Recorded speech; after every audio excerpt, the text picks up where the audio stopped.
So in this video, we're going to continue with menus and how to create sub-items within a menu, but also how to remove a sub-item or an item from a menu. So for example, let's go to T. So if we go under T, we see that T, history, glossary of T terms, and reference are all sub-items of that primary item T. So if we click on the little arrow to the left of, say, history, if we click remove, it's going to remove it from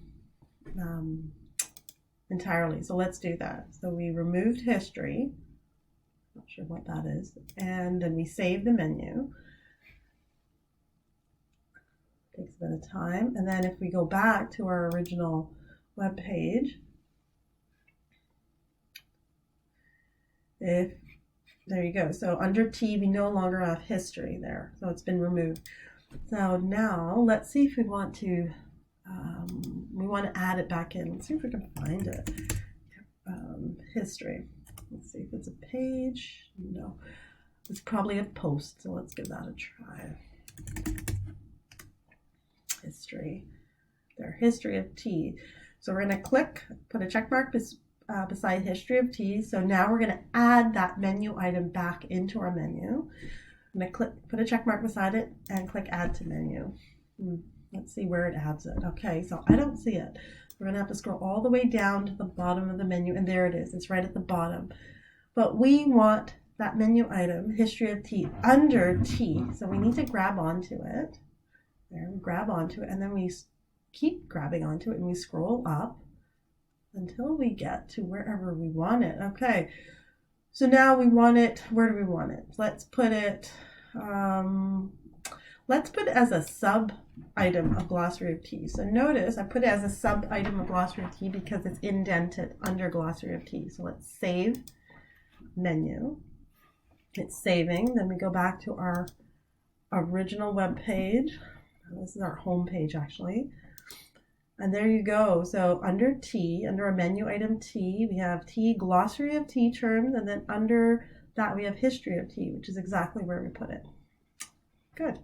All right, so now suppose we don't want history of T to be under or a sub-item of glossary of T terms. So how can we change that? So again, not sure what's happening. We go to history of T, click on the little arrow, and let's see, what does it say?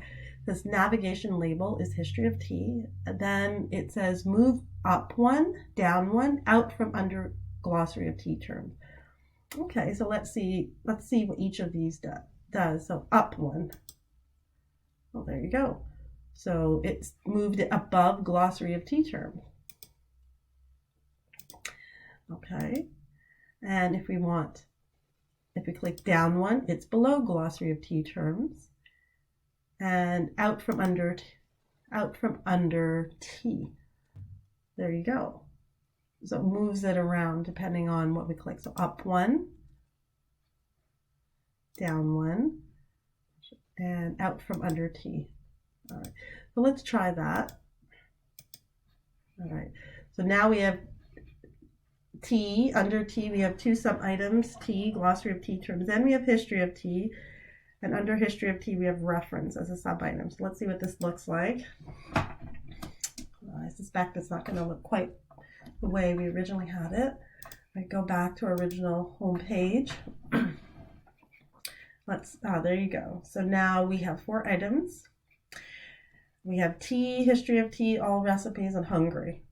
Right. And under history of T we have references, and under T we have T and glossary of T terms. So if we go back to our menu, the reason history of T is also a primary menu item is because it's at the same level as T and all the other primary menu items. So if we don't want that, then we got to change it. So let's put it under T there.